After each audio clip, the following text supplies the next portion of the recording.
Hi, my name is Gil Robertson, president of the African American Film Critics Association. Today, we are thrilled to be talking to two of our favorites, of course, actor Wendell Pierce and Erika Woods, the stars of the hit Stars TV series, Raising Kanan, which is about to enter its fourth season. We're going to kick things off by introducing you to our AAFCA members who are on the call today, starting with Tamara J. in New Jersey, Brandon Collins in New York, Jill Monroe in LA, Tatiana, I forgot what market you're in. New York City. New York, New York. Chris Johnson in North Carolina. And let's see who else is here. Derek Dunn in Washington, D.C. Jill, did I call you? Okay, I guess I did. And Dana Abercrombie in New York, New York. Well, I'll say it again anyway. Jill Monroe in LA. I'm going to let you guys do what you do so well, and I'll see you on the other side. Hello, Brandon Collins from the Media and Popcorn Podcast. My question is for both of you. What helps you get into the characters of the Henrys the most? Is it the amazing wardrobe, the writing of the scripts, the set, or all the above? Definitely for me, the clothes. It starts with our amazing wardrobe designed by Sige White. It really helps me feel, all of Pop. She's very meticulous about her clothing and everything is custom made. So I like to start with outside and then work in. I would agree with that, especially for me, because the clothes were so different than anything I would wear personally. And they were custom made, really meticulous and wonderfully designed by Sige. And it also connected us. It says something about people who dress alike. The time and effort that Snaps and Pop take to dress alike lets you know the connection that they have with each other. So that's a window into their way of thinking. But it also comes back down to the script itself. Good writing is always the barometer by which I judge whether or not we're going to be successful, and we have really good writing on the show. So between the clothes and the writing, and then also sharing with the other actors, to be working with Patina Miller and Makai Curtis and Joey Badass, they're great. They're really, really talented actors. And the way I judge actors is the fact that they create a world so strong that it does the work for you. They create it so strong that it induces the behavior. So that's how we get into the roles. Thank you so much. Thank you. Thank you, Brandon. Tamara J. for Noir Online. My question is for you both. I wanted to know what are some of the elements that you guys appreciate of these characters more than any other role that you've ever played? For me, I've never played anyone as dangerous and as mean and manipulative, combined with being smart and shrewd.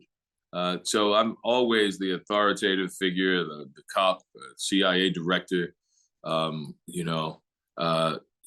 lovable lover. And so this was the first time people saw another side of me, a harder side of me, and I appreciated that. For me, I love playing a New Yorker. I thought that was fun. That's another layer. I love going into a store and somebody asking what part of New York I'm from. I'm like, okay, I've done my job. I also like playing a really strong part of a union. That really, I like the different layers with that as well. And I like the flirtatious side of Pop. I'm not that way in my normal life. So I think it's fun getting to play with her freedom and how confident she is with that. Derek Dunn, Reviews and Dunn. Just a quick question for you both. What song would you say best describes both of your characters? Well, I'm going to go with Fire, Ohio Players. Pop is hot in so many different ways. So I'm gonna go with that. I would take that as her theme music anywhere she goes. It's gonna be explosive. She's hot. and Burning with Desire. So that's gonna be Pop's song. I keep, it's this Isaac Hayes song, and I don't get the title right. It's in the soundtrack of Superfly. And it's either Soul Man or Soul Tom. And it's a black man running free, laid back as can be. That's me. And that kind of reminds me of Snaps. He's his own man, living in his own skin. So any song by Isaac Hayes, just the richness of his voice and the soulfulness, but it's Soul Man from the Superfly soundtrack with Curtis Mayfield. Hi, hello, Dana Abercrombie from the Coalition. I'm fascinated by the flirtatious nature that we see.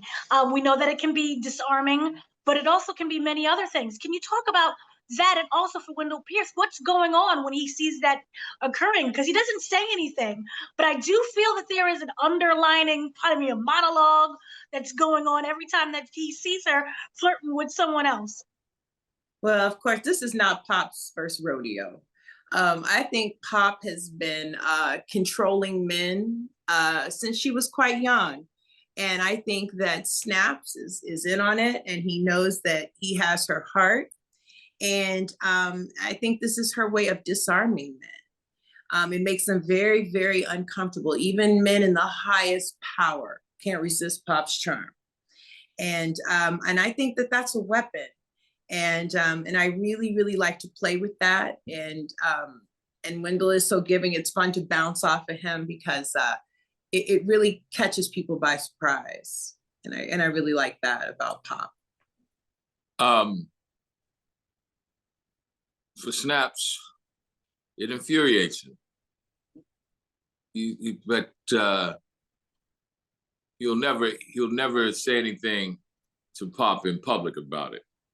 He's always going to go home and in the privacy of their homes, check her, if he didn't like it. But at the moment, he is taking in how the man perceives it and how he reacts to it. If he flirts back, if he oversteps the line and steps to her, or if he tries to pull back, then I know something about him. And that's the way I'm going to deal with him from that point forward. So it informs me and informs what my relationship is going to be with the person she's flirting with, whether he's going to be friend or foe. And then I'll deal with her at home. So that's Snap's reaction to her flirtatiousness. Thank you both. Thank you. Thank you, Dana. Hi, Tatiana here. Actually, from Queens, New York, South Shout Side, out. adjacent. Adjacent. Hey, Tatiana. So I too sometimes have to work with my partner in a professional setting. So I'm curious to learn about how much your personal relationship informs your relationship on screen. Well, for me, it's like I get to work with my best friend every day. So it's great. We laugh, we have fun. And then there's also a comfortability and chemistry that I truly appreciate. But it's just like any other colleague, that you work with. We met at work as colleagues. And, you're constantly bouncing off ideas, and you're wondering what you can bring to the scene, what our backstory is.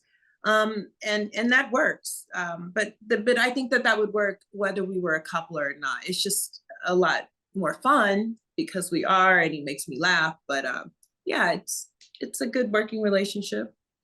And what I like about it is the fact that because we know each other so well, we actually can kind of delve into the character's relationship a little bit more, ask for something.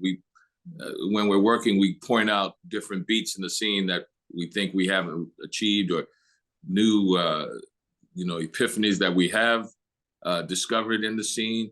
So we have a great working relationship, just as colleagues, as actors, and the familiarity that we have, personally just helps that as colleagues when you're doing an acting scene.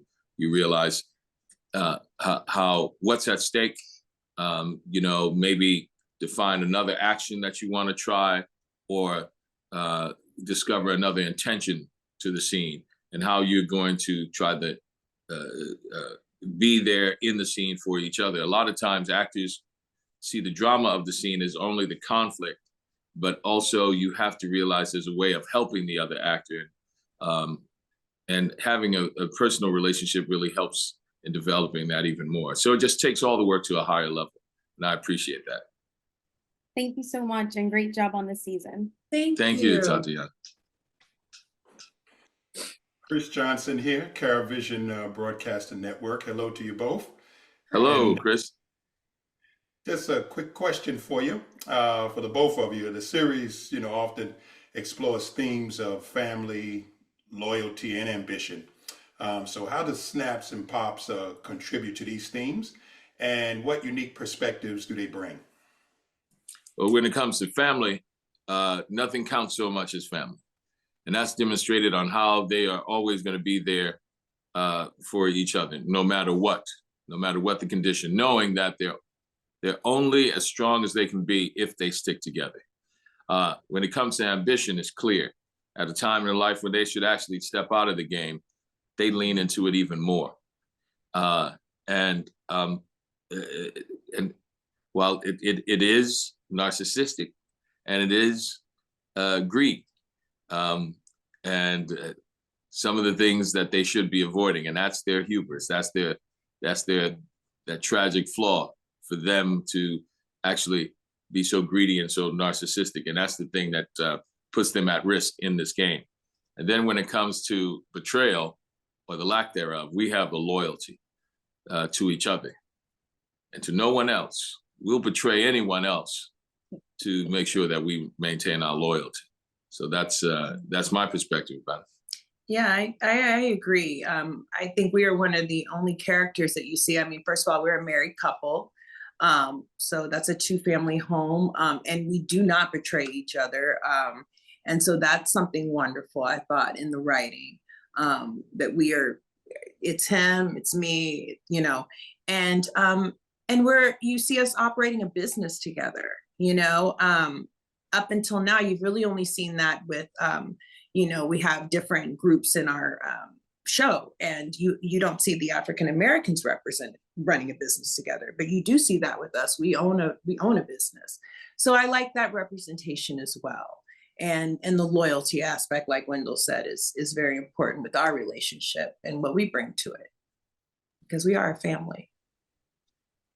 Ms. Woods, Mr. Pierce, thank you so much for your time. Continued success and congratulations. Thank you, Mr. Thank you, Mr. Johnson. Johnson. Thank you. Hi, Jill Monroe, KBLA Talk 1580. So this season, we see Pop and Snaps going deeper into their relationship with Kanan, and being in business with Kanan automatically puts them by default in business with Rock, and they have a long history with her. And Rock is in business with the Italians and other groups that you mentioned. How does that impact Pop and Snaps on this season? Well, first of all, before I go there, Jill, I would like to give a shout out to KBLA 1580, because you are a sister station with my station in New Orleans, WBOK 1230 AM. So we really appreciate the partnership and that connection. That's in the real world. So I wanted to give a shout out to you and that. So now in this world. Yeah, in this world. I think it makes, I believe we're puppet masters, and I think it makes Kanan now a pawn in our game, and now Raquel. He doesn't I said her full government. They don't realize that Raquel.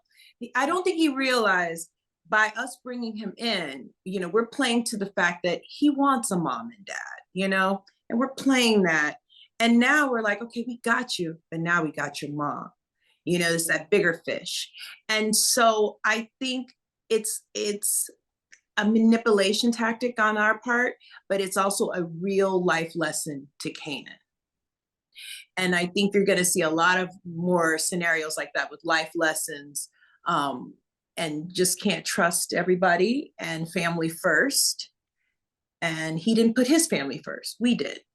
So I like that dynamic that you're going to see us play with a lot too. And while there are all these different groups and families, nothing counts so much as family. But that's when it comes to us, we'll betray anybody else to protect this union. And so you will see to the extent at which snaps and pops will go to protect themselves at the expense of others. Ooh, I like it. Thank you. Thank Thank you. Erika and Wendell, thank you again. Thank We you. appreciate your time. On behalf of the largest group of Black film and TV critics, thank you for joining us for this edition of AAFCA Roundtables. Have a great day. Thank you. You too. Thank you.